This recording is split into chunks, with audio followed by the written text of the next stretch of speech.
What's going on, everybody? My name is Ben and welcome back to the bench for our final episode of season 6 of Ben Builds with Joe. Today we're going to be pushing forward on our D520. So last episode we went ahead and applied the decals and more or less they went on without much trouble. I did have to use quite a bit of microsol though to go ahead and get these wing tricolored bands to actually adhere down into the panel lines, but after some coaxing I got them to look okay and I'm happy with them. Ideally I probably should have just painted them on, but oh well, maybe next time. So with that all finished up, we have to go ahead and work now on the rear tail. As you recall last episode, I had to go ahead and forego the decal and I just ended up painting on the red, white, and blue. So now we're going to have to figure out what to use for stencils. Now I'd originally thought I would go ahead and I would use the Tamiya stencils. They look okay, but the problem is that every single time I've used any Tamiya decals, like the instrument panel or the no step here on the flaps, they disintegrate. I don't know if it's a good idea to try to use these. So if they fail in water, we do have the Aeromasters we can fall back on. Of course, the Aeromasters don't actually give you these different stenciling as separate decals. So I don't know how that's going to work, but I really need to do something because I want to have that stenciling there on the rudder. Even if it's not perfect, I think it would look pretty cool to have it a bit more complete.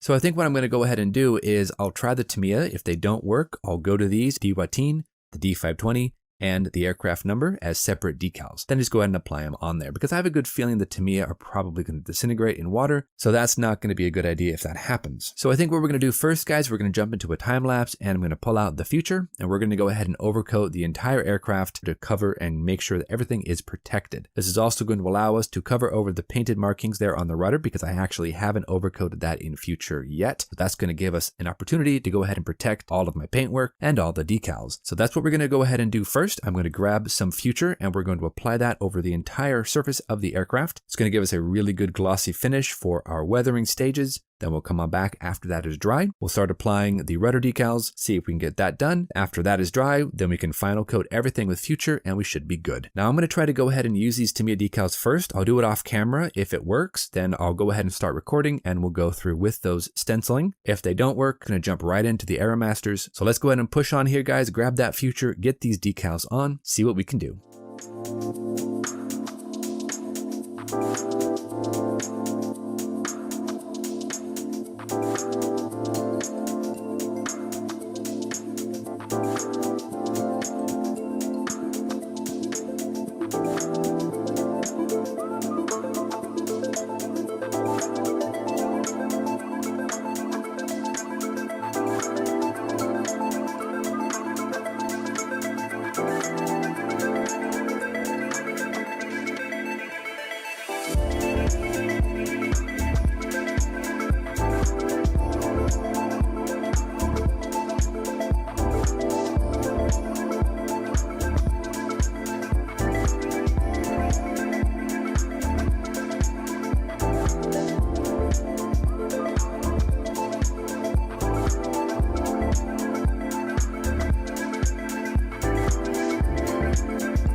All right, everybody, we are back. And as you can see, the 520 is all nicely gloss coated and we did succeed in getting those rudder decals more or less in place. They're not perfect, mind you, but I think they're going to look okay. So next we're going to go ahead and have to move into the weathering, but I got to show you these Tamiya decals first and foremost. This is actually the D520 right here. As you can see, I barely touched it and it splintered. There's actually 3 different parts already on that decal. I just hardly even moved my thumb across there and it did that. That's not gonna fly for sure. For the wording of Dewoitine, that disintegrated. I did one swipe of my thumb and that's what I came up with. We went ahead and used the Aeromasters and I'm happy. So in terms of weathering, we're going to push on. I'm going to use some panel liners. I thought about going ahead and using some of this North African dust wash, but I'm not going to do that. I'm going to stick just with the panel liners. We're going to see what we have to work with there. I'm going to be using the blue and gray version because most of this aircraft is, well, blue and gray. That should be fine. Now we also have to go ahead and work with the wheels and the siding portion of the canopy. The wheels are already painted. They are ready to go on. So we're just going to go ahead and snip them off the sprue. We're going to sand a flat spot in each of the bottom portions of wheels and just glue them on. No big deal. The siding portion of the canopy, we're going to go ahead and hold off on installing that to the very end because I'm going to have to go ahead and overcoat everything with a flat coat. Shouldn't be any problem. They should fit perfectly. It's a Tamiya kit, so I don't see any reason why this shouldn't fit like a glove. So now that the wheels are all nicely installed, let's go ahead and dive over into the weathering. And I'm going to go ahead and start off with panel liners, and we're going to use that as a sludge wash. Going to go ahead and overcoat the entire aircraft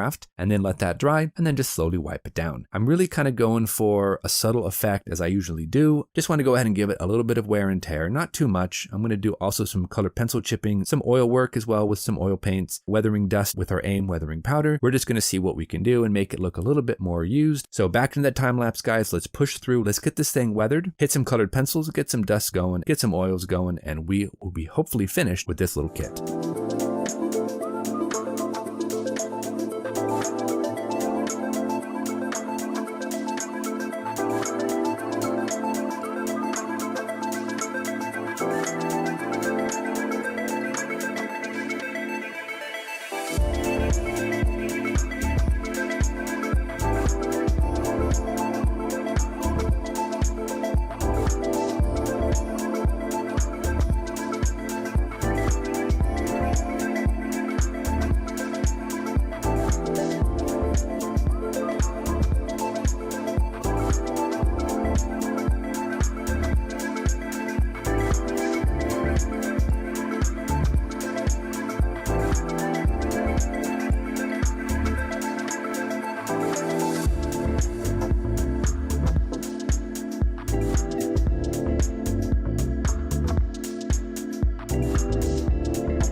All right, everybody, we are back and we have finally finished our 1/48 scale Dewoitine D520 by Tamiya in 1/48 scale. So this actually concludes Bend Bills with Joe season number 6. We made it, guys. We actually finished off the model. I am super happy. First off, it's Tamiya, so you know it's going to go together well. The only problem I had were the decals. Everything else went perfectly. So you can see I did that tricolor scheme here that I've never actually painted before. Actually a lot of fun, to be honest. Very cool looking. Did a little bit of chipping here and there, did some scratch building there on the gun sight, added in some PE parts into the cockpit like the seatbelts and side consoles. Painted on the markings here for the rear tail, had some issues with the decals, of course. Tamiya decals were horrible. Went ahead and used the Aeromasters aftermarket set. Those went on beautifully. I am really happy with the end results. We go ahead and give you a close-up here. We can talk a little bit about some of the details. I did a little bit of chipping here and there with some colored pencil. I'm not really sure how used these were, so I didn't want to overly weather it. So I added some dirt, I added some grime, I added some streaks. Aside from the chipping here and there with a colored pencil, some raw umber and some burnt umber just to add some streaking here and there. I did the panel liner wash for blue and gray as more of a sludge wash across the wing in the direction of the airflow. A little bit of exhaust work here and there with some aim weathering powder. Overall, I like how it turned out, to be honest.